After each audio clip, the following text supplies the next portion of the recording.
Upon mass का ratio जो होता है 1.7 मल्टीप्लीकेशन 10⁻11 यानी 11 कूलम पर केजी होता है। ये बात मैंने पढ़ा था, ठीक है। अब यहाँ से मुझे चार्ज पता लग गया, ओके, यहाँ पर चार्ज मुझे पता लग गया।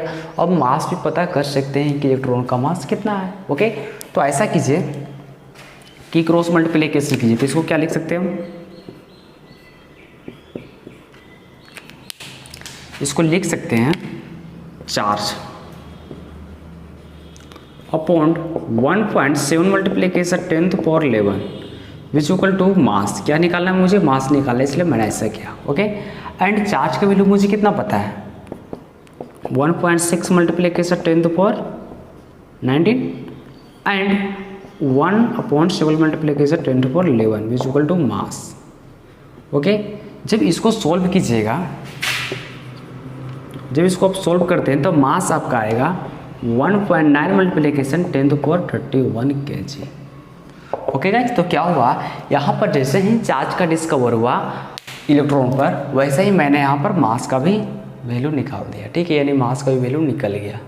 ओके, तो ये ऑयल ड्रॉप एक्सपेरिमेंट के सहायता से किसी भी इलेक्ट्रॉन पर चार्ज कितना होता है, यानी किसी पार्टिकल पर मिनिमम चार्ज कितना होता है, वे फाइंड आउट किया गया। ठीक है, चलिए कुछ और बात समझते हैं।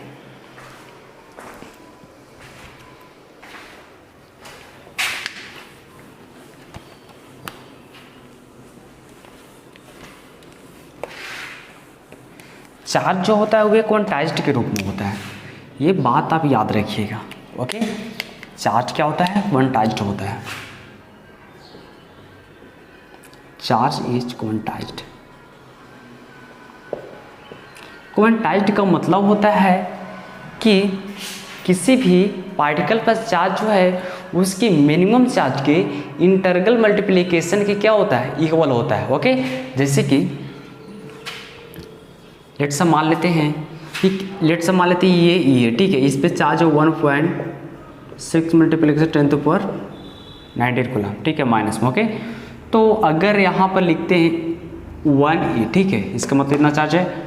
2E लिख सकते हैं तो ये चार्ज पॉसिबल हो सकता है। 3E लिख सकते हैं तो ये चार्ज पॉसिबल हो सकता है, जहाँ पर E का वैल्यू ये है, ठीक है। अगर 4E लिख सकते हैं तो ये चार्ज पॉसिबल हो सकता है, और 5E लिख सकते हैं तो चार्ज पॉसिबल हो सकता है।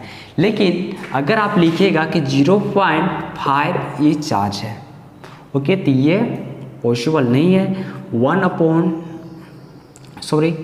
3/5E charge and 4/3/5E charge है, तो यहाँ पर 1 2 3E चार्ज है, ठीक है। देखिए यहाँ पर सारे चार्ज क्या है, फ्रैक्शन में है ना, तो ये फ्रैक्शन में चार्ज जो है पॉसिबल नहीं होता है। चार्ज हमेशा जो होगा वह रियल नंबर को शो करेगा, यानी नेचुरल नंबर के रूप में रहेगा। ओके, तो यहाँ तक आपको ये बात समझ में आ गया होगा, चार्ज का डिस्कवर कैसे हुआ वो आपको पता लग गया होगा। ठीक है, ओके, नेक्स्ट पढ़ेंगे रदरफोर्ड एक्सपेरिमेंट, जो बहुत ही इम्पोर्टेंट है।